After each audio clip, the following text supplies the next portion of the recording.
Bismillahirrahmanirrahim. Assalamualaikum warahmatullahi wabarakatuh.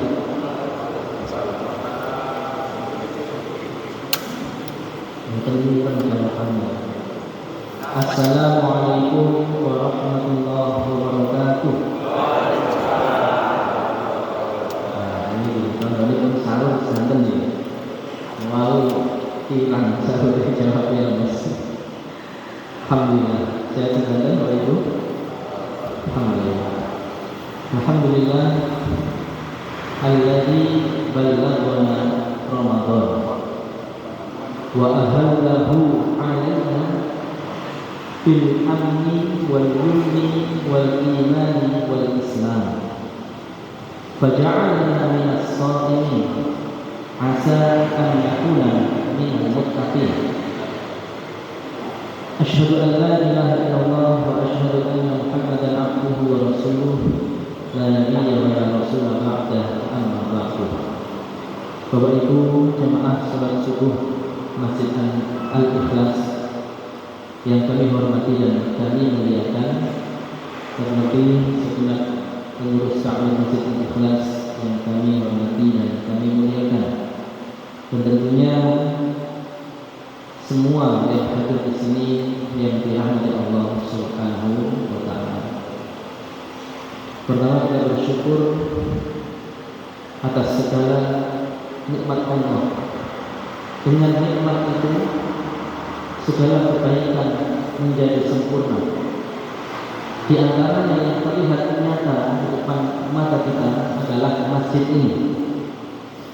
Mungkin bapak-bapak dan ibu-ibu sampun dari awal Ramadan di atas, pulau baru pertama. Kalau meliput dicoba, kok parkir dulu? Ternyata sudah tidak ke atas. Alhamdulillah. Ini bukti pun apa?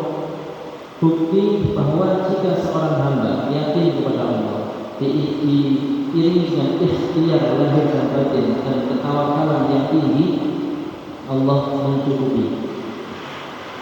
Allah mencukupi. Dalam surat At-Tolaq ayat 3 itu disebutkan, wa may yatawakkal 'ala Allah fahuwa hasbuh. Maka barang siapa yang bertawakal kepada Allah, Allah mencukupi. Itu, Allah mencukupi. Allah mencukupi.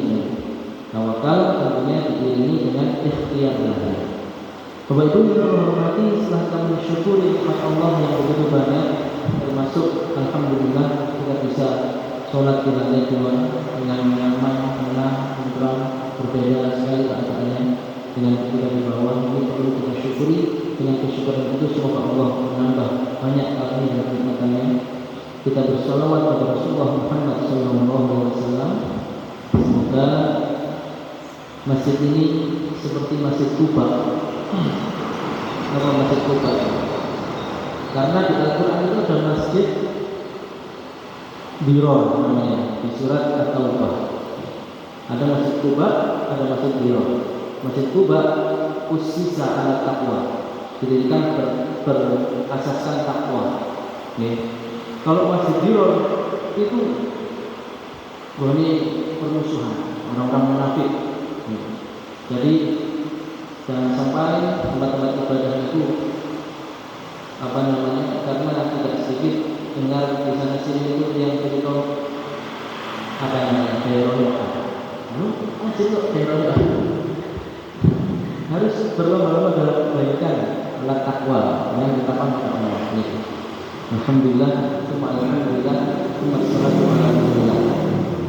Bapak dan Ibu yang dirahmati Allah Subhanahu wa taala, kita akan melanjutkan kajian kita pada pagi yang penuh berkah ini, pagi di bulan suci Ramadan, hari ke-4, betul ya? Puasa ke-4. Ada ayat yang akan kita kaji pagi ini, Al-Baqarah ayat 88, membahas tentang orang-orang Yahudi yang hidup di zaman Nabi. Kalau ayat-ayat sebelumnya itu teguran bagi mereka, tapi membahas nenek moyang mereka. Sekarang membahas orang-orang Yahudi yang hidup di zaman Nabi, kelakuannya yang apa, kemudian pola pikirnya seperti apa, mindsetnya seperti apa. Nanti kita korelasikan, kita hubungkan, kita kaitkan, kita sesuaikan dengan zaman sekarang. Tujuannya biar tidak sampai kita meniru mereka. Oke. Ayatnya pendek sekali. A'udzu billahi minasyaitonir rajim. Bismillahirrahmanirrahim. Wa qalu qulubuna ghulf bal la'anahumullahu bi kufrihim faqalilan ma yu'minun. Sudah, ini kemauan ayatnya. Pendek sekali. Yang artinya, dan mereka berkata, mereka yang dimaksud adalah orang-orang Yahudi al-mu'asirin yang hidup satu masa, yang kan menangi dalam bahasa Jawa, menangi. Sebab kok menangi itu menangi Nabi. Mereka berkata apa? Qulubuna ghulf, hati kami tertutup. Nanti kita akan kaji maksud hati kami tertutup ini apa. Kemudian Allah menegaskan, bal la'anahumullahu bi kufrihim. Tidak, Allah telah melaknat mereka itu karena keingkaran mereka. Faqalilan ma yu'minun. Tapi sedikit sekali mereka yang beriman. Berarti ada klarifikasi dari Allah Subhanahu wa taala. Di ayat ini diberitahu orang-orang Yahudi zaman Nabi ketika diserukan untuk masuk Islam, untuk beriman kepada Rasulullah Muhammad SAW dan kenabiannya, mereka tidak mau menerima dengan alasan hati kami telah tertutup. Nah, dalam tafsirnya kita kaji apa maksud tertutup itu. Kemudian Allah Subhanahu wa taala menegaskan, mengklarifikasi, meluruskan ungkapan itu. Tidak tertutup aslinya. Bal la'anahumullah. Tapi Allah pun kadung melaknat mereka. Dikufrihi karena kekufuran mereka. Berarti kekufuran bisa menyebabkan hati dilaknat Allah, sehingga tidak bisa menerima kebenaran tadi. Karena ini kalian jadi jauh. Mendengar fakoli yang menurut, sehingga sedikit di antara mereka yang beriman, sedikit di antara orang-orang Yahudi yang beriman. Artinya apa? Ada yang hatinya tidak dilaknat oleh Allah sehingga menerima agama Islam. Dan Bismillahirrahmanirrahim. Thumma akhbara ta'ala 'anil yahudi al-mu'asirin lin-nabiy sallallahu alaihi wasallam wa bayyana dhalalahum fi iqtida'ihim fil aslaf. Pada ayat-ayat ini, tapi yang kita bahas satu dulu, nanti tinggal waktu. Pada ayat-ayat yang akan datang ini, Allah memberitahu perihal orang Yahudi al-mu'asirin yang semasa dengan Nabi Muhammad SAW, wa bayyana, dan Allah Subhanahu wa taala menjelaskan dhalalahum, kesesatan mereka, fi iqtida'ihim bil aslaf, karena mengikuti nenek moyang mereka tanpa mau melihat kebenaran dengan mata batin dan akal pikiran. Derek sejarah ini bagian membunuh ya membunuh. Nah ini bahaya, ini bahaya. Jadi kalau dikasih tahu yang benar seperti ini, terus tiba-tiba menolak dengan keras dengan alasan sudah berubah-ubah, jadi ini bagian membunuh. Nah ini bahaya. Apalagi kalau bertentangan dengan ajaran agama Islam dan secara akal logika betul satu pihak. Nah, ini wa qalu qulubuna ghulf, dan mereka berkata, orang-orang Yahudi, hati kami tertutup. Maksudnya tertutup itu apa? Ai fi akinnatin la tafqahu wa la ta'i ma taquluhu ya Muhammad. Fi akinnah. Akinnah itu kayak apa? seperti ini, misalnya kepres nih gelas air mineral ini pun kepres, tidak bisa keluar, tidak bisa juga kita masukkan air ke dalamnya. Jadi akhirnya tertutup, botol yang kita tertutup. Kalau kita tutup rapat botol, air tidak bisa keluar, air baru tidak bisa dimasukkan, pun tutup, sehingga kesesatan tetap berada di dalam, kebenaran tidak bisa masuk. La tafqahu wa la kalimatakum ya Muhammad. Ini klaim mereka, pengakuan mereka. La tafqah, hati kamu tidak bisa memahami yang kamu sampaikan wahai Muhammad. Wa la ta'i, tidak bisa juga menyadari apa yang kamu serukan itu. Bisa bahasa kasarnya kan. Assalamualaikum sampai belasan. Mau bilang apa saja, hati kamu sudah tertutup, sudah penuh dengan ini, sudah benar dengan kalimat ini, sudah jangan berusaha menutup-nuturi. Kalau zaman now, zaman sekarang bisa dikatakan sebagai apa? Bisa dikatakan fanatisme, yaitu sikap sombong, tertutupnya hati, tidak mau menerima kebenaran, tidak mau mencerna kebenaran. Karena apa? Sebabnya adalah hawa nafsu dan fanatisme. Fanatik golongan. Orang Yahudi golongan. Mereka fanatik dengan apa yang mereka yakini. Ditujui mawon dibunuhkan. Diberitahu bahwa membunuh orang itu perbuatan keji. Oh, nggak bisa. Mereka punya keyakinan sendiri bahwa itu amal soleh, bahwa itu kebenaran. Membantai orang yang di Palestina itu baru orang sholat di masjid berdiri, di masuk dibantai, padahal di masjid itu bagi mereka kebenaran. Ini bukan berarti mereka tidak bisa memahami, tidak bisa mendengar sesuatu yang benar. Akan tetapi Allah sudah melaknat mereka. Saking boten mau berubah, tidak mau mendengarkan, beda. Mau mendengarkan dengan tidak mau mendengarkan beda. Mau mencerna dengan tidak mau mencerna itu beda. Dengar dengan mendengarkan itu berbeda. Nirau kalian niranakan itu berbeda. Jadi kita baca Quran pun sekedar baca dengan bahasa yang kita usaha memahami maknanya juga berbeda efeknya. Jadi di sini mereka berkata seperti itu.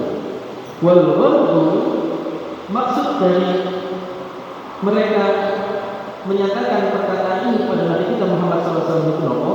Yatnatuhu alaihi salam min imanihi, mencoba untuk membuat Nabi kita SAW itu putus asa, atau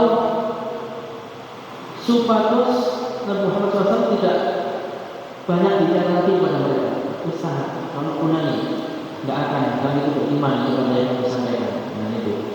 Nah ini kalau kita misal ditutui yang memberitahu seseorang tentang kebenaran sudah berulang kali, panjang mau turun, itu bukan berarti dia tidak paham yang kita sampaikan, tapi mungkin sudah terkandung hawa nafsu dan fanatismenya terlalu kuat sehingga boten turun nanti. Dari awal ayat ini bisa kita ambil kesimpulan bahwa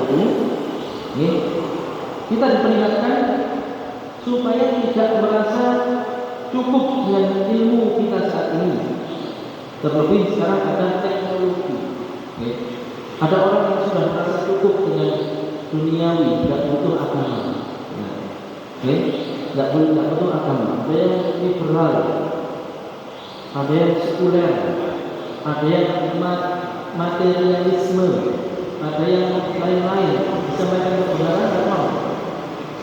Tapi selama seseorang itu mau belajar, tidak menutup dirinya. Kalau mungkin sekarang masih liberal misalnya, pasti pendengar ingat tokoh liberal Indonesia itu, Gus Dur, Ulil Absar Abdul. Menantunya siapa itu? Gus Mus, Mustafa Bisri. Ketika diwawancara Gus dengan apa? Bagaimana kok punya menantu kayak gitu?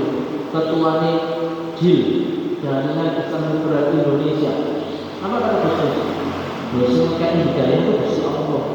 Selama mantu itu mau belajar terus mengkaji nanti dapat hidayah. Alhamdulillah, saya ini betul. Jadi tidak boleh juga tercap orang lain.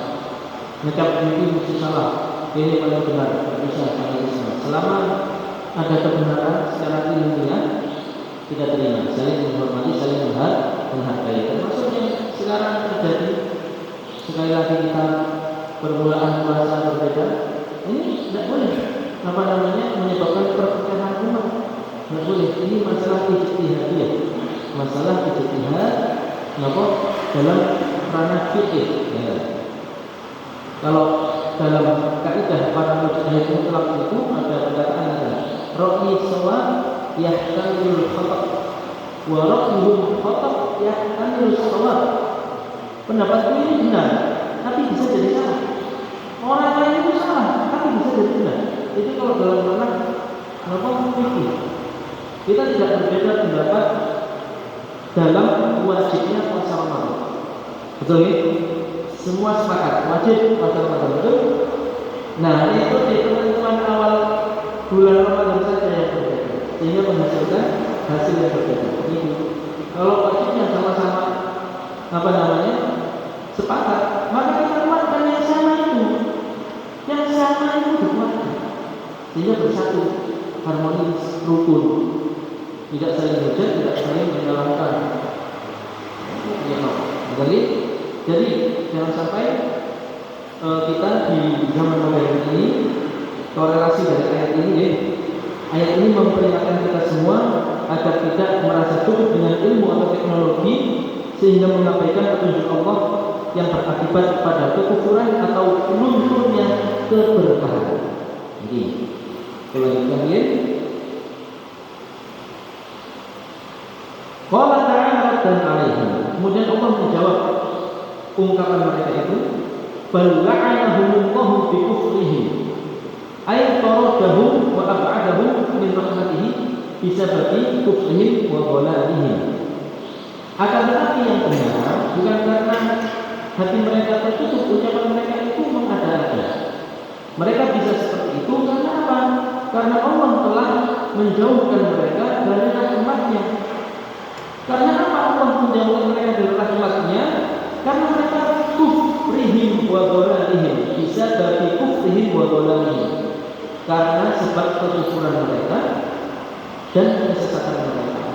Harus kita pahami maksud dari kekufuran ini adalah dulu di awal mula bahas surat Al-Baqarah ayat ke-6, innal ladzina kafaru sawa'un 'alaihim a'anzartahum am lam tunzirhum la yu'minun. Sesungguhnya orang yang kafir itu sama saja kau beri peringatan atau tidak kau beri peringatan, mereka tetap tidak beriman. Nah, kita bahas waktu itu kalimat kafaru. Tafsirnya adalah jahadu ma'al ilmi. Jahadu itu menolak, padahal ngerti. Ini jelas sih. Orang kafir itu menolak kebenaran padahal paham dan ngerti. Saking seringnya seperti itu, ya, semakin ada kebenaran, ada petunjuk ditolak dengan kesombongan, hawa nafsu, fanatisme. Akhirnya pun sama Allah langsung di la'anahumullah, bal la'anahumullah, Allah melaknat mereka. Pelajaran yang bisa kita ambil apa? Barang siapa yang memiliki kriteria seperti itu bisa menyebabkan hilangnya keberkahan, hilangnya petunjuk Allah, hati tertutup karena Allah sudah menjauhkan hati tersebut dari rahmat-Nya. Ini kan ini ini ada kebenaran ditolak, dikandani malah sombong. Nah, kayak ini sikap hati tertutup dan fanatisme ini menjadikan seseorang menolak kebenaran karena gengsi, hobi, atau ego. Kemudian sikap merasa cukup, banyak yang merasa ilmunya itu sudah banyak, tidak membutuhkan lagi petunjuk agama, dianggap ilmu pengetahuan dan teknologi segala-galanya. Kemudian dampak kekufuran, yaitu hilangnya berkah, penolakan terhadap kebenaran karena hawa nafsu, seperti Indonesia yang sudah marak di negeri ini, menolak kebenaran bahwa mencari rezeki harus dari jalur yang bersih. Kalau orang menolak kebenaran itu dengan melakukan tindakan korupsi, ini kan keberkahan. Penipuan berapa banyak saat ini, penipuan online maupun offline. Penipuan online, offline berapa sering dulu itu pernah saya alami, sampai orang tua dulu ketakutan. Posisi masih kuliah di Mesir, ada yang pun ke rumah di Surat Jawa pakai telepon itu kan, yang menjangkau itu telepon apa? Yang ada kabelnya itu di teleponnya tadi. Ini anak dengan kecelakaan di Mesir, butuh dana sekian. Pinter orang ini mengambil waktu yang mana di Mesir masih dini hari dan terpaut 5 jam. Jadi pagi-pagi di sini berdiri orang tua kaget, mintanya berapa puluh juta untuk pengobatan dan sebagainya. Bapak ibu dulu, akhirnya semua sesuatu ceritanya. Kemudian ke mbak-mbak saya, tolong teman-teman itu, untung ada waktu itu namanya Home Messenger, ada juga Facebook itu. Ditanya aku jam semua tuh belum tahu jam 2 dini hari. Akhirnya dengan izin Allah jam 3 lebih itu orang-orang bangun rumah itu loh. Wah ini telepon bolak-balik message di pesan di Facebook banyak sekali. Langsung buat telepon. Aduh ini pesan itu burung subuh di organ bekasnya. Kamu ada di kamu apa? Nah itu berarti orang ada yang menolak, tidak mau mencari sesuatu sesuai jalur yang dilakukan oleh Allah, berusaha mencari rezeki dari cara yang tidak halal, menipu orang.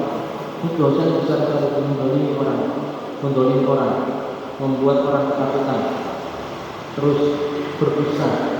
Apalagi kalau sampai waktu itu mendapatkan uangnya, jelas haramnya itu sudah tertumpuk itu. Apakah mereka tidak ngerti? Ngerti insya Allah. Tapi kenapa kita melakukannya? Ini jawabannya ayat ini. Sama seperti orang Yahudi dituturi pajak mau. Lama-lama karena saking bandelnya, saking hatinya itu boten turun di kamar berpikir, merenung, memahami, masih sangka Allah cabut keberkahannya pun boten semrat malih kondisi benar kondisi salah. Nah momen di bulan Ramadan ini kita manfaatkan puasa kita ini mensucikan jiwa. Puasa itu mengajarkan satu paling utama ketakwaan yang menghadirkan kejujuran. Misalnya ini bisa melepas uang takmir ini minum tidak ada yang tahu. Hanya Allah yang tahu dan pelakunya. Tapi kita sebagai orang berpuasa tidak akan melakukannya, takut. Bahkan kalau kita wudhu, kumur-kumur, meskipun sampai kita banyak orang, kita kumur-kumur, diingat loh buat kita orang. Tidak sehinggali, betul kan? Karena apa kita melakukannya? Misal di sholat zuhur, awan-awan panas-panas, dahaga sekali, terus pas umur akan belok-belok, kemudian orang. Tapi tidak kita lakukan. Kenapa? Karena bertakwa. Nah ini sebagai bekal di luar Ramadan. Air saja satu tetes tidak kita masukkan ke dalam tubuh kita melalui mulut kita ini, apalagi hal-hal yang lebih haram dari itu keluar Ramadan. Kemudian faqalilan ma yu'minun, ay faqalilan ma yu'minu minhum. Oleh karena hal tersebut yang kita bahas tadi, sedikit sekali di antara mereka yang beriman. Berarti Allah tetap menghargai orang-orang Yahudi yang beriman. Seperti halnya Abdullah bin Salam. Abdullah bin Salam ini dulu pembesar Yahudi di Madinah. Ketika Rasulullah baru tiba, baru hijrah kepada Madinah, Abdullah bin Salam ini penasaran. Ketika orang-orang menyambut kedatangan Nabi, berbondong-bondong, berlari-lari kecil, saking menyambut Nabi, Abdullah bin Salam derek. Ini beliau meriwayatkan hadis ini. Fajitu finnas, aku melok ngomong, aku mengikuti orang-orang itu. Li anzur, pengen delok, li a'rifa wajhah, pengen tahu wajahnya Nabi Muhammad SAW. Beliau melanjutkan, falamma tabayyana wajhahu, ketika sudah tampak olehku dengan jelas wajah beliau, alimtu, aku yakin, anna wajhahu laisa wajhi kadzab, wajah yang aku lihat adalah wajah orang yang jujur. Berarti bukan dusta sebagai seorang nabi, itu pembesar Yahudi. Karena menguasai kitab Taurat, di dalam kitab Taurat disebutkan na'tahu, sifat dan ciri-ciri dan kriteria nabi terakhir yang harus diikuti oleh mereka.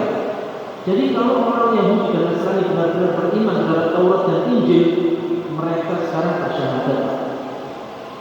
Karena di dalam kitab Taurat dan Injil yang asli disebut jelas hal itu. Disebut jelas bahwa akan ada nabi terakhir, ciri-cirinya seperti ini. Kalau dia sudah diutus, ikuti. Nanti mengamalkan kitab Taurat dan Injil itu dengan masuk Islam. Abdullah bin Salam menyatakan keislamannya. Ketika melihat Rasulullah SAW sudah tahu bahwa ini nabi, langsung menyatakan keislaman. Ini maksud dari Faqoli yang minum. Ini satu tafsiran. Tafsiran yang lain, maksud dari sedikit dari mereka yang beriman adalah sedikit yang mereka imani dari kitab Taurat. Sebagian mereka imani, sebagian tidak mereka imani, terutama yang berkaitan dengan diutusnya nabi terakhir tidak diimani. Berarti tidak mengimani Al-Quran, karena tidak mengimani kenabian Nabi Muhammad SAW. Pelajaran bagi kita apa? Tidak boleh Al-Quran dan Al-Hadis dipilih-pilih yang sesuai selera dan hawa nafsu. Jadi cocok dikain, tak cocok ditinggalkan. Tidak boleh. Afatu'minuna bi ba'dil kitabi wa takfuruna bi ba'd. Adakah engkau beriman kepada sebagian Alkitab lalu kufur dan mendustakan sebagian lainnya?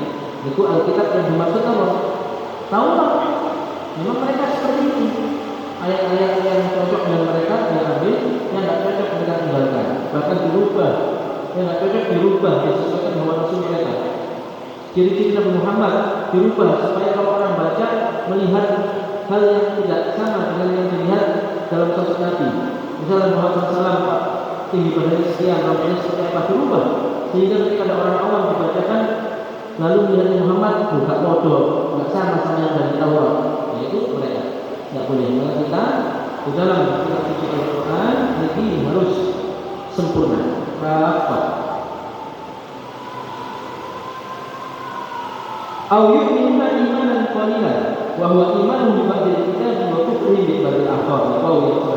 Kita jelaskan, kita baca di bawah sudah kami jelaskan. Mereka beriman dengan iman yang sedikit, yaitu iman kepada sebagian Alkitab dan kufur kepada sebagian yang lain. Kemudian sebagai pamungkas, peringatan ayat ini juga mengandung peringatan atas hawa nafsu,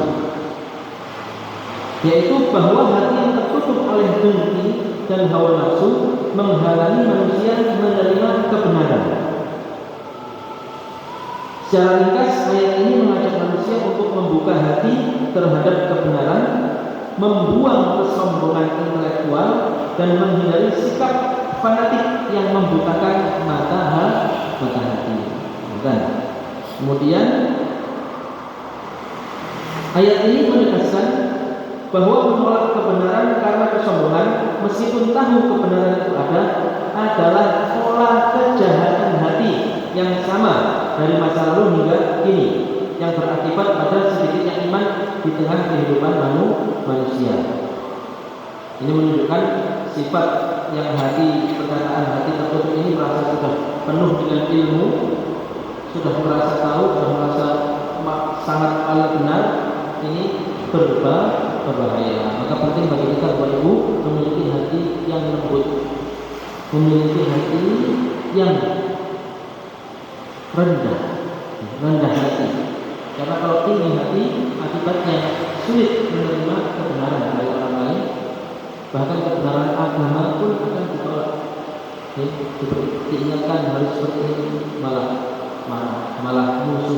Ada cerita-cerita orang-orang itu orang ini dulu akrab sekali, sekarang menjauhi saya, padahal saya mengajaknya dalam urusan yang baik. Ibu-ibu teman akrab, terus yang satu ini sudah nanti pengajian, mengetahui rupanya temannya ini belum dituturi teman itu jilbabnya, ya mana akrab ini akhirnya ini menolak kebenaran malah musuhi. Ini salah satu contoh, banyak contoh di ceritakan kita. Maka penting bagi kita memulai dari diri kita sendiri, tidak boleh merasa penuh, tidak boleh merasa sudah pintar, tidak boleh merasa sudah cukup dengan ilmu. Terus belajar sepanjang hayat. Supados hati kita tidak ditutup sama Allah, tidak dijauhi dari rahmat Allah. Supados seperti terus ditambah ilmunya sama Allah dan pemahamannya yang luas. Kalau pemahaman luas, nanti sikapnya menjadi luas. Tidak kaku. Karena dalam agama Islam ini memang ada keluasan itu, seperti yang pernah kita pelajari Rasulullah SAW ketika ditanya oleh para sahabat tentang siapa yang paling benar di antara dua kelompok yang berselisih. Ditanya satu-satu alasannya, kamu kenapa begini, kamu benar, kamu tidak salah. Keterangannya karena ilmiah yang bisa diterima, dan tidak punya lagi akidah mendasar dalam agama Islam. Ngerti? Seperti yang tadi, kita tidak punya lagi akidah agama Islam tentang wajibnya puasa Ramadan. Hanya berbeda dalam menuju penentuan. Tidak perlu bagi kita menutup hati, merasa paling benar, paling benar. Ini itu berarti salah, ini itu gak sah, kemudian gak puasa. Tidak boleh. Punya mengikuti motivasi. Ngerti? Jadi pohon yang saya pelajari Al-Baqarah 88. Intinya semoga kita terhindar dari sifat sombong, menutup hati dari nasihat-nasihat yang baik, dan marilah kita bersihkan dan sucikan hati kita terutama di bulan yang suci